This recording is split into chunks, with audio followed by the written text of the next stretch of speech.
A sprinkler can be fully compliant on paper and still fail on site.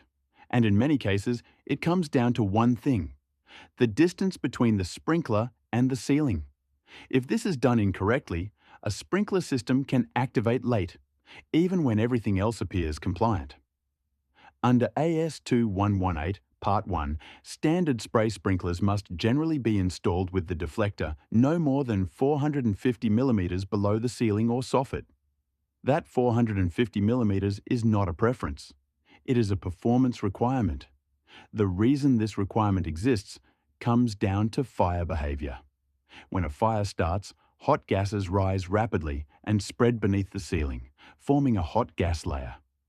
Sprinklers do not detect smoke. They respond to heat. They are designed to sit within this hot layer, so the thermal element heats up quickly and activates early in the fire.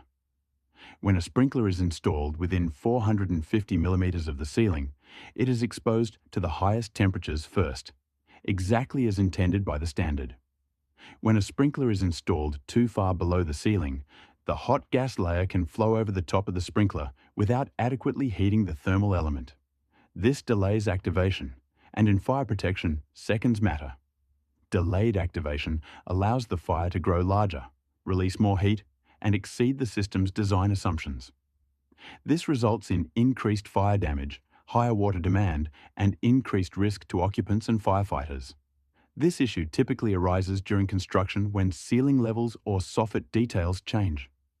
If sprinkler locations are not reassessed, the deflectors can end up installed too far below the ceiling. While this may appear acceptable visually, it compromises sprinkler activation performance. The 450 millimeter requirement is not arbitrary. It is based on fire dynamics, testing, and decades of real-world sprinkler performance. It ensures sprinklers activate early, control the fire quickly, and perform as they are designed to, limiting fire growth and protecting life and property. So if there is one thing to remember about sprinkler installation, it is this: the 450 millimeter rule is fundamental to how sprinklers work. And this is what compliant fire protection actually looks like. Thanks for watching. If this was useful, subscribe for more fire protection engineering content.